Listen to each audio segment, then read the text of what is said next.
For much of the 20th century, the role of the federal government in American life expanded dramatically. Franklin Roosevelt's New Deal created the foundation of the modern welfare state, establishing Social Security, labor protections, and massive public works projects to pull the country out of the Great Depression. We must begin now to make provision for the future. And that is why our Social Security program is an important part of the complete picture. A generation later, Lyndon Johnson's Great Society built on that legacy. The Great Society asked not how much, but how good. By the time Richard Nixon took office in 1969, the debate wasn't about whether government should be involved in domestic affairs. It was about how. In this episode, we explore how different our world might be today if Nixon's domestic policy vision had been fully realized, with topics from welfare to healthcare to energy reform. What if August 8, 1974 was just another summer day in Washington, D.C.? What if the word Watergate wasn't synonymous with scandal? Presented by the Richard Nixon Foundation and Foundwave Productions, what if Nixon stayed?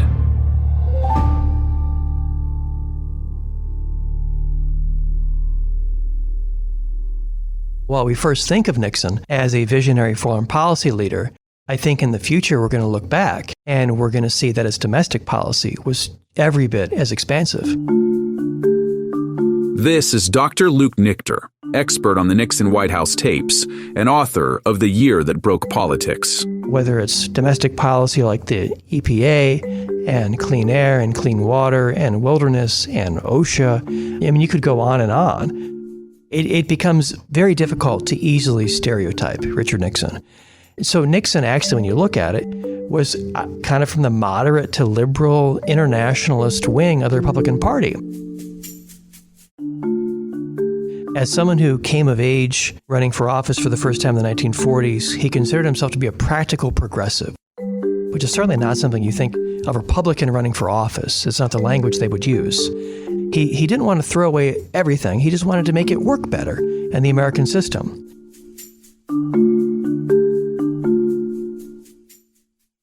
I think as a person who lived through the Depression and had two siblings die at a young age, I think he understood that the federal government had a duty to help Americans. Nixon was a man of government. He believed that government was supposed to do things to help people. That's John Roy Price, former special assistant to President Nixon and author of The Last Liberal Republican, an insider's perspective on Nixon's surprising social policy. There was a side of him that really engaged in this social policy. You know, I think he really had an appetite for it. His mother, a devout Quaker, had been a so-called progressive Republican in the early 20th century, a Theodore Roosevelt Republican. So he imbibed it in the secular sense as well as the spiritual sense.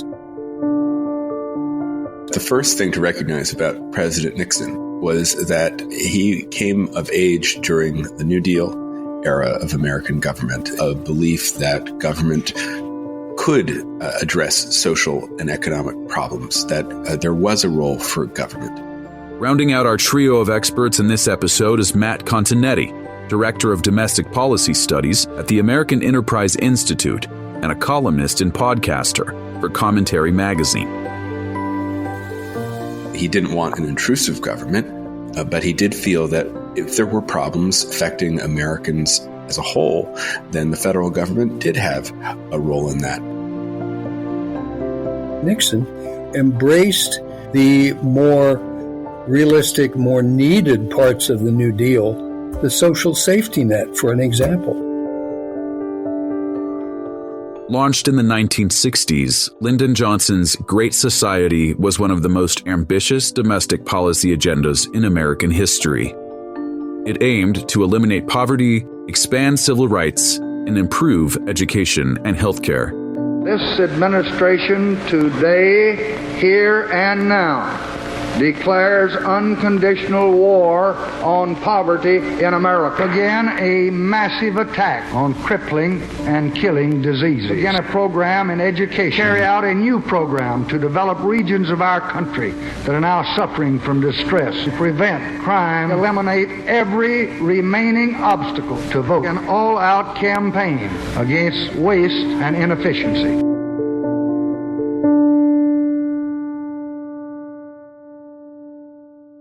But as the decade wore on, opposition grew. Critics saw government overreach, rising costs, and unintended consequences.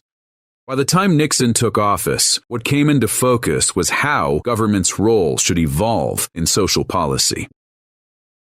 What began on a small scale in the Depression 30s has become a huge monster in the prosperous 60s. Nixon's issue was poverty. Despite President Johnson's interest in combating poverty, the landscape was a mess. The present welfare system has to be judged a colossal failure. Nixon was concerned about the most effective delivery of an anti-poverty tool, which was not services. It wasn't Lyndon Johnson. It wasn't the Great Society. It was, what do you do to make people less poor? They need money. Jobs and or money. And so that was Nixon's frame of reference. He really was going to stake his remembrance as a domestic policy president on the Family Assistance Plan. The Family Assistance Plan, or FAP, was Nixon's boldest effort to reform welfare. At its core, the plan was a precursor to what we now call universal basic income. Under the Family Assistance Plan, every low-income working family in America would receive a guaranteed minimum income. Nixon understood, hey, you have got fathers and even mothers heading working families who are working flat out full-time when they are totally underwater. And so what Nixon bought into was this combination for all families with children. He said, hey, let us have a federal floor nationally so that nobody drops below that level of income. The new family assistance system I propose rests essentially on these three principles: equality of treatment across the nation, a work requirement, and a work incentive. Family assistance recognizes a need and establishes a responsibility. It provides help to those in need, and in turn requires that those who receive help work to the extent of their capability. The plan was bold, even by today's standards, but it never became law. John recalls a conversation he had with President Nixon some years later, after he had left office, reflecting on their joint efforts regarding social welfare. He raised with me the Family Assistance Plan. Nixon did, with me, just the two of us. And he said, John, would it have worked? And I said to him, Mr. President, I just don't know. And he had said, it's a gamble on human nature, but he'd said it's our monument and had thought that it was the best swipe at the ball that he could give. But had Nixon succeeded, how different might America's welfare system look today? In terms of the whole package of social welfare issues that Nixon tried to get, I think that in combination, they would have much reduced the kinds of frantic worries that have beset so many Americans for what people living at the margins experience, where there was that whole air of despondency, which we see now in rural drug addiction and poverty. I have to believe that these programs, in combination with a real important rural development effort, would have made a dramatic difference in the attitude of people and the willingness of them to keep pulling, and because they would have been given enough equipment to avoid, abject poverty.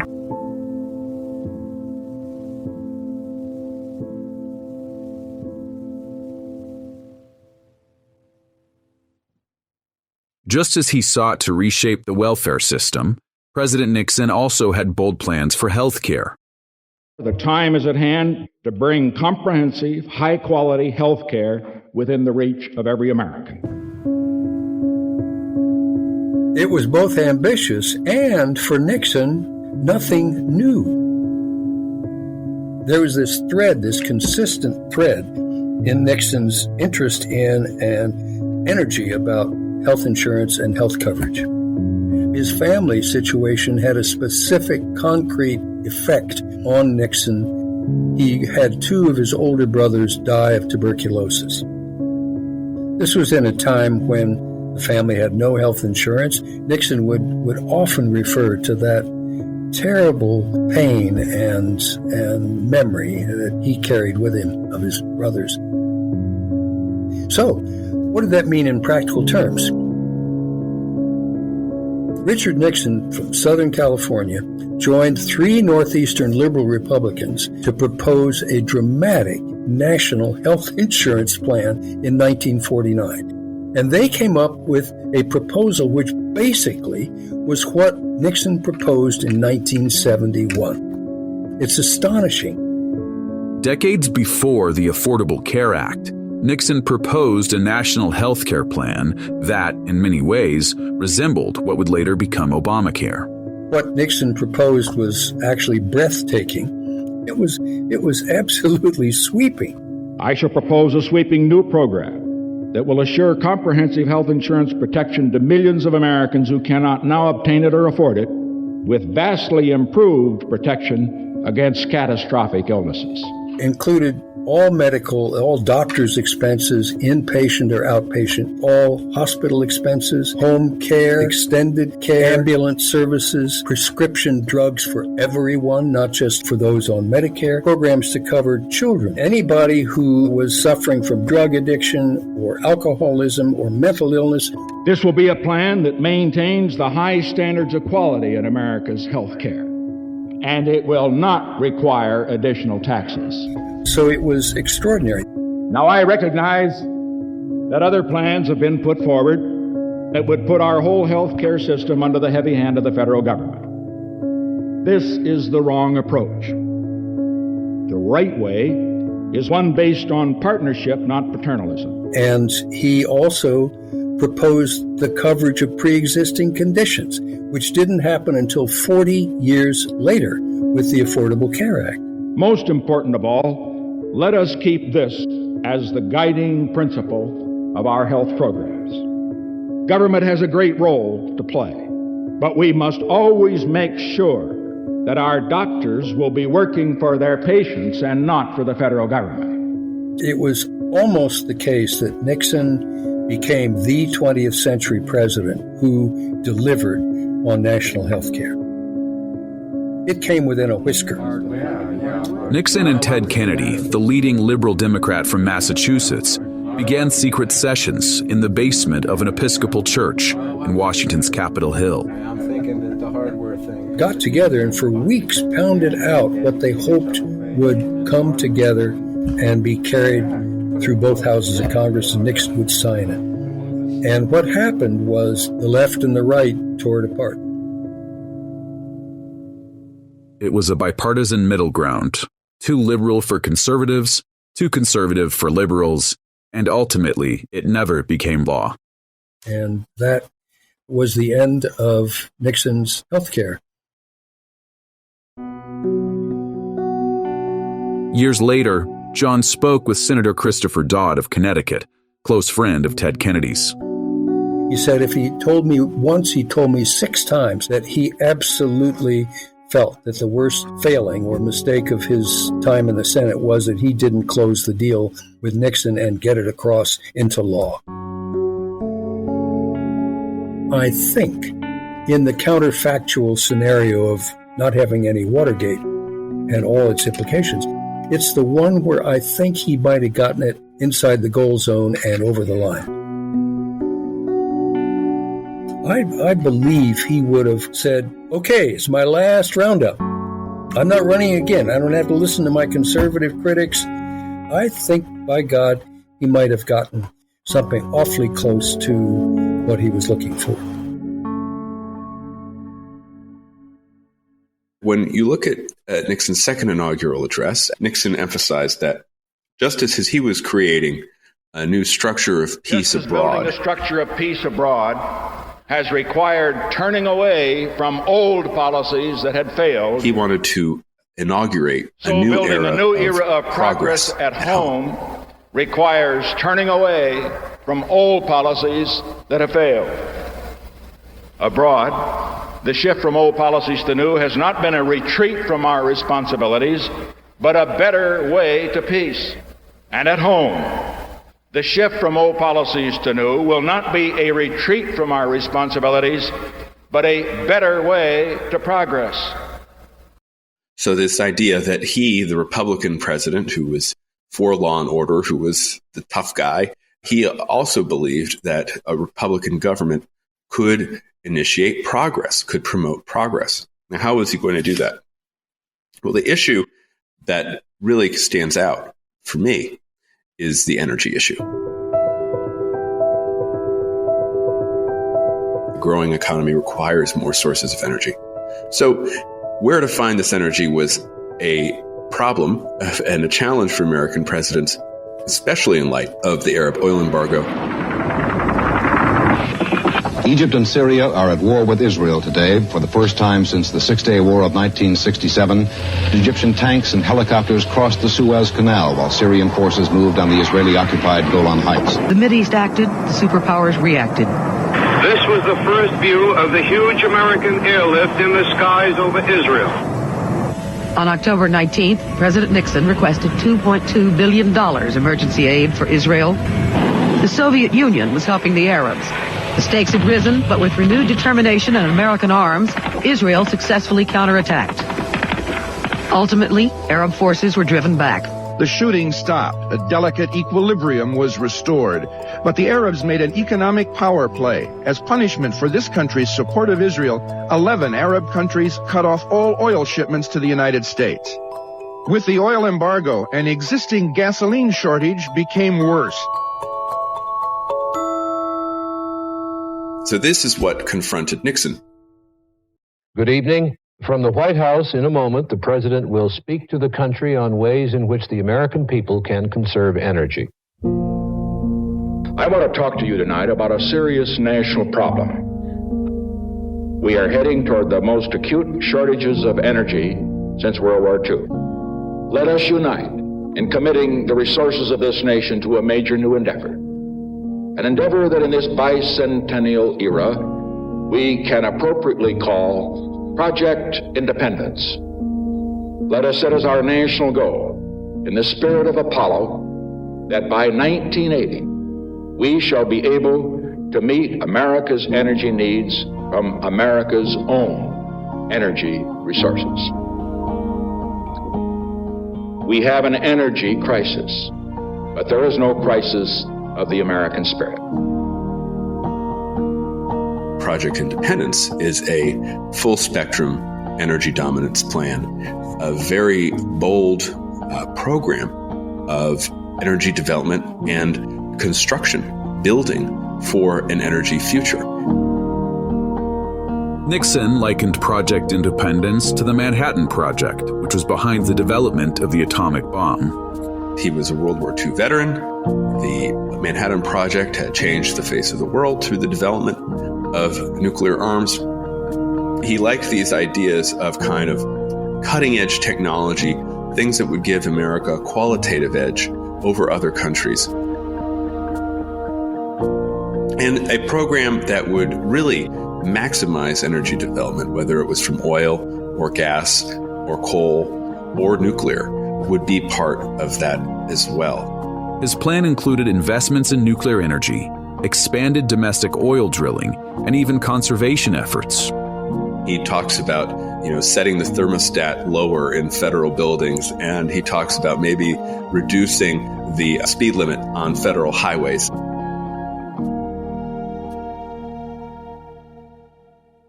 But Nixon's grand energy plan never fully materialized, and after his resignation, future administrations would struggle with the same energy challenges. But what I think that also reveals about Nixon is he was a temperamental conservative. He was certainly a realist in political life and domestic life and in foreign policy. But he was also very pragmatic and willing to kind of adopt measures that were typically associated with the liberals. And so when we look at a lot of his domestic policy, we see that this was a president who really was not afraid of bipartisan measures, was not afraid of saying, okay, well, the liberal Democrats in Congress have this proposal and I'll fight some aspects of it, but we'll let others go through. This is a very different model of the presidency than I think we've been used to in recent decades. You know, when I see what Nixon was thinking and writing about issues such as energy, I'm not that surprised that he was quite visionary in some of his comments and his remarks and plans. Nixon was, as I think almost anyone who encountered him recognized, a very, very brilliant man. He also spent quite a bit of time thinking over issues. You know, he was a very prodigious reader. He read carefully. He annotated all of his books. He would make sure that people were sending him clips from a variety of news services. And a lot of Nixon's workday was just poring over this written material. So I do think that Nixon's intelligence and his kind of very expansive, creative mindset that he applied to global affairs also applied equally to domestic affairs, even if we don't pay as much attention to Nixon's domestic legacy as we probably should. In many ways, Nixon's domestic policies defied easy categorization. He expanded Social Security and fought for national health care, yet he also pushed deregulation and sought to limit government bureaucracy. Nixon, I think, temperamentally always wanted a charger to ride. He wanted a stallion to get up on and go for the battle. He had a desire, an appetite, a thirst for making history.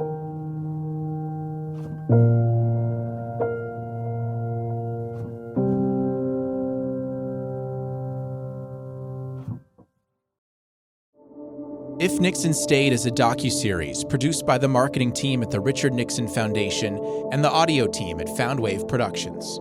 All episodes of If Nixon Stayed are streaming now, and for more of our work, check out our other original docuseries, Captured, Shot Down in Vietnam.